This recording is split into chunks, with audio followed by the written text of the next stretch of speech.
प्राचीन काल में एक अत्यंत धनी व्यापारी बहुत सी वस्तुओं का कारोबार किया करता था। यद्यपि प्रत्येक स्थान पर उसकी कोठियां, गुमाश्ते और नौकर चाकर रहते थे, तथापि वह स्वयं भी व्यापार के लिए देश विदेश की यात्रा किया करता था। एक बार उसे किसी विशेष कार्य के लिए अन्य स्थान पर जाना पड़ा। वह अकेला घोड़े पर बैठकर चल दिया। गंतव्य स्थान पर खाने पीने को कुछ नहीं मिलता था, इसलिए उसने एक खुर्जी में कुलचे और खजूर भर लिए। काम पूरा होने पर वह वापस लौटा। चौथे दिन सवेरे अपने मार्ग से कुछ दूर सघन वृक्षों के समीप एक निर्मल तड़ाग देखकर उसकी विश्राम करने की इच्छा हुई। वह घोड़े से उतरा और तालाब के किनारे बैठकर कुलचे और खजूर खाने लगा। जब पेट भर गया तो उसने जगह साफ करने के लिए खजूरों की गुठलियां इधर उधर फेंक दी और आराम करने लगा। इतने में उसे एक महाभयंकर दैत्य अपनी ओर बड़ी सी तलवार खींचे आता दिखाई दिया। पास आकर दैत्य क्रोध से गरज कर बोला, इधर आ, तुझे मारूंगा। व्यापारी उसका भयानक रूप देखकर और गर्जन सुनकर कांपने लगा और बोला, स्वामी, मैंने क्या अपराध किया है कि आप मेरी हत्या कर रहे हैं? दैत्य ने कहा, तूने मेरे पुत्र की हत्या की है, मैं तेरी हत्या करूंगा। व्यापारी ने कहा, मैंने तो आपके पुत्र को देखा भी नहीं, मैंने उसे मारा किस तरह? दैत्य बोला, क्या तू अपना रास्ता छोड़कर इधर नहीं आया? क्या तूने अपनी झोली से निकालकर खजूर नहीं खाए और उनकी गुठलियां इधर उधर नहीं फेंकी? व्यापारी ने कहा, आपकी बातें ठीक हैं, मैंने ऐसा ही किया है। दैत्य ने कहा, जब तू गुठलियां फेंक रहा था तो इतनी जोर से फेंक रहा था कि एक गुठली मेरे बेटे की आंख में लगी और बेचारे का उसी समय प्राणांत हो गया। अब मैं तुझे मारूंगा। व्यापारी बोला, स्वामी, मैंने आपके पुत्र को जानबूझकर तो मारा नहीं है, फिर मुझसे जो भूल हो गई है उसके लिए मैं आपके पैरों पर गिरकर क्षमा मांगता हूं। दैत्य ने कहा, मैं न दया करना जानता हूं न क्षमा करना। और क्या खुद तुम्हारी शरीयत में नरवध के बदले नरवध की आज्ञा नहीं दी गई है? मैं तुझे मारे बगैर नहीं रहूंगा। यह कहकर दैत्य ने व्यापारी की बांह पकड़कर उसे पृथ्वी पर गिरा दिया और उसे मारने के लिए तलवार उठाई। व्यापारी अपने स्त्री पुत्रों की याद कर कर के विलाप करने लगा। साथ ही ईश्वर और पवित्र आत्माओं की सौगंध दिला दिलाकर दैत्य से अपने प्राणों की भिक्षा मांगने लगा। दैत्य ने यह सोचकर हाथ रोक लिया कि जब यह थककर हाथ पांव पटकना बंद कर देगा तो इसे मारूंगा, लेकिन व्यापारी ने रोना पीटना बंद ही नहीं किया। अंत में दैत्य ने उससे कहा, तू बेकार ही अपने को और मुझे तंग कर रहा है। तू अगर आंसू की जगह आंखों से खून बहाए तो भी मैं तुझे मार डालूंगा। व्यापारी ने कहा, कितने दुख की बात है कि आपको किसी भांति मुझ पर दया नहीं आती।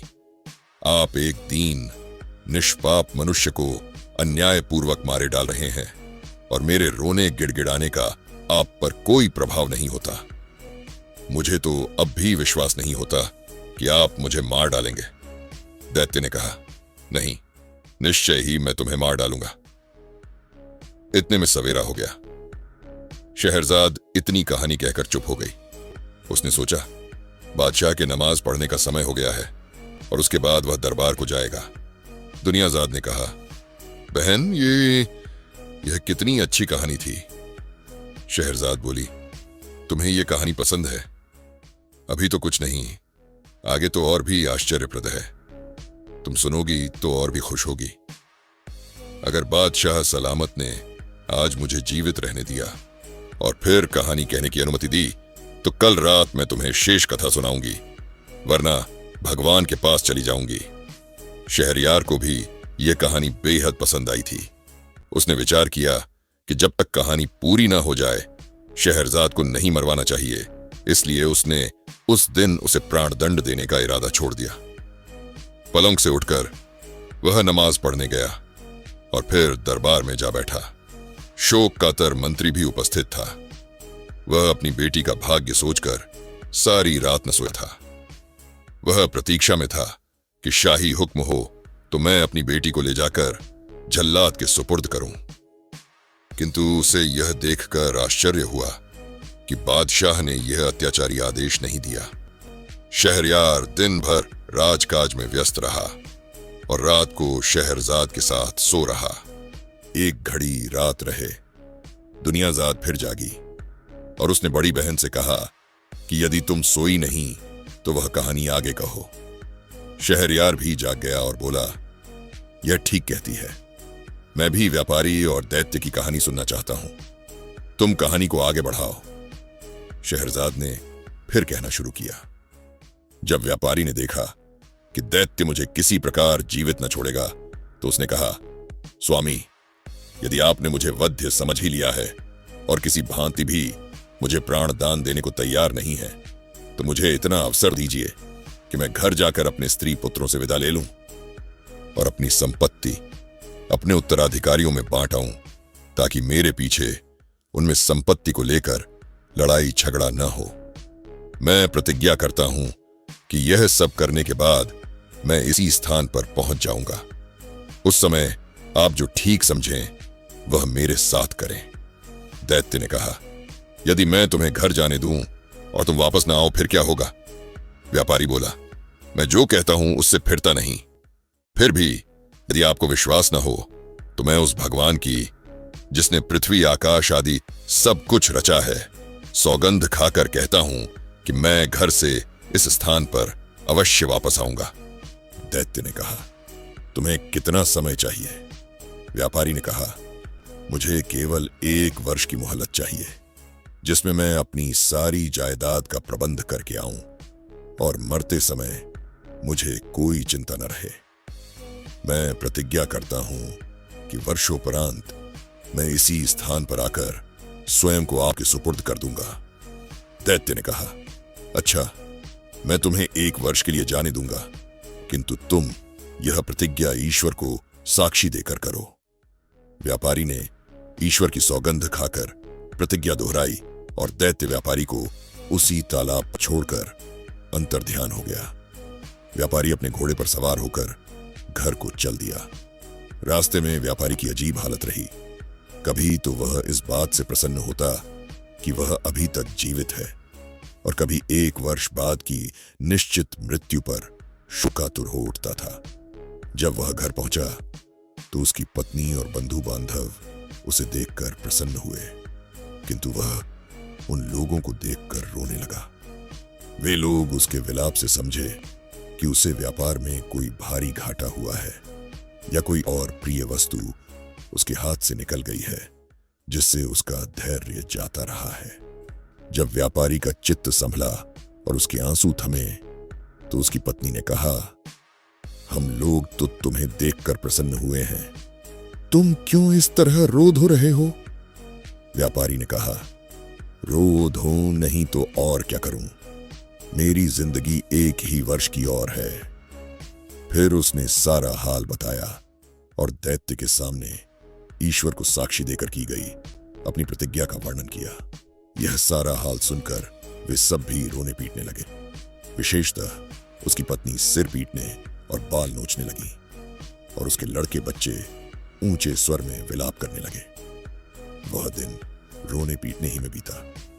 दूसरे दिन से व्यापारी ने अपना सांसारिक कार्य आरंभ कर दिया।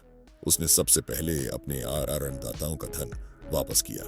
उसने अपने मित्रों को बहुमूल्य भेंटें दी, फकीरों साधुओं को जी भरकर दान किया, बहुत से दास दासियों को मुक्त किया।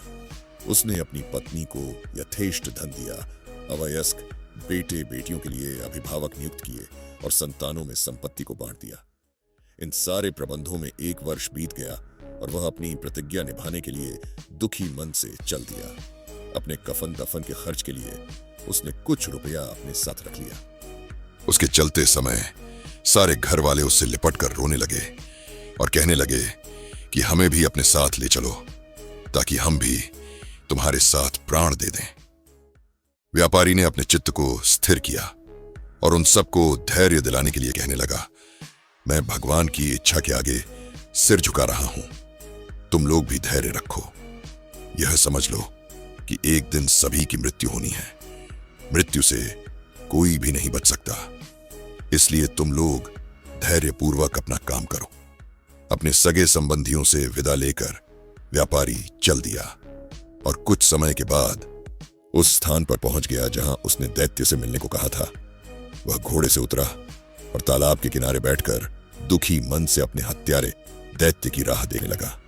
इतने में एक वृद्ध पुरुष एक हिरनी लिए हुए आया और व्यापारी से बोला, तुम इस निर्जन स्थान में कैसे आ गए? क्या तुम नहीं जानते कि बहुत से मनुष्य धोखे से इसे अच्छा विश्राम स्थल समझते हैं और यहां आकर दैत्यों के हाथों भांति भांति के दुख पाते हैं? व्यापारी ने कहा, आप ठीक कहते हैं। मैं भी इसी धोखे में पड़कर एक दैत्य का शिकार होने वाला हूं। यह कहकर उसने बूढ़े को अपना सारा वृत्तांत बता दिया। बूढ़े ने आश्चर्य से कहा, यह तुमने ऐसी बात बताई जैसी संसार में अब तक किसी ने नहीं सुनी होगी। तुमने ईश्वर की जो सौगंध खाई थी उसे पूरा करने में प्राणों की भी चिंता नहीं की। तुम बड़े सत्यवान हो और तुम्हारी सत्यनिष्ठा की जितनी प्रशंसा की जाए सम्य कि ना कम है। अब मैं यहां ठहर कर देखूंगा कि दैत्य तुम्हारे साथ क्या करता है। वे आपस में वार्तालाप करने लगे। इतने ही में एक और वृद्ध पुरुष आया जिसके हाथ में रस्सी थी और 2 काले कुत्ते उस रस्सी से बंधे हुए थे। वह उन दोनों से उनका हालचाल पूछने लगा। पहले बूढ़े ने व्यापारी का संपूर्ण वृतांत कहा और यह भी कहा कि मैं आगे का हालचाल देखने यहां बैठा हूं। दूसरा बूढ़ा भी यह सब सुनकर आश्चर्यचकित हुआ और वहीं बैठकर दोनों से बातें करने लगा। कुछ समय के उपरांत एक और बूढ़ा एक खच्चर लिए हुए आया और पहले 2 बूढ़ों से पूछने लगा कि यह व्यापारी इतना दुखी होकर यहां क्यों बैठा है। दोनों ने उस व्यापारी का पूरा हाल कहा। तीसरे वृद्ध पुरुष ने वहां ठहरकर इस व्यापार का अंत देखने की इच्छा प्रकट की, अतएव वह भी वहां बैठ गया। अभी तीसरा बूढ़ा अच्छी तरह सांस भी नहीं ले पाया था कि उन चारों व्यक्तियों ने देखा कि सामने के जंगल में एक बड़ा गहन धूम्रपुंज उठ रहा है। वह धुएं का बादल उनके समीप आकर गायब हो गया। वे लोग आश्चर्य से आंखें मल ही रहे थे कि एक अत्यंत भयानक दैत्य उपस्थित हो गया। उसके हाथ में तलवार थी और उसने व्यापारी से कहा, उठकर इधर आ, मैं तुझे मारूंगा।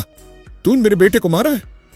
यह सुनकर व्यापारी और तीनों बूढ़े कांपने लगे और उच्च स्वर में विलाप करने लगे। उन सब के रोने चिल्लाने से जंगल गूंज उठा, किंतु दैत्य व्यापारी को पकड़कर एक ओर ले ही गया। हिरनी वाले बूढ़े ने यह देखा और वह दौड़कर दैत्य के पास पहुंचा और बोला, दैत्य महाराज, मैं आपसे कुछ निवेदन करना चाहता हूं। आप अपने क्रोध पर कुछ देर के लिए संयम रखें। मेरी इच्छा है कि मैं अपनी और इस हिरनी की कहानी आपको सुनाऊं, किंतु कहानी के लिए एक शर्त है। यदि आपको यह कहानी विचित्र लगे और पसंद आए तो आप इस व्यापारी का 1/3 अपराध क्षमा कर दें। दैत्य ने कुछ देर तक सोचकर कहा, अच्छा, मुझे तुम्हारी शर्त स्वीकार है, कहानी कहो।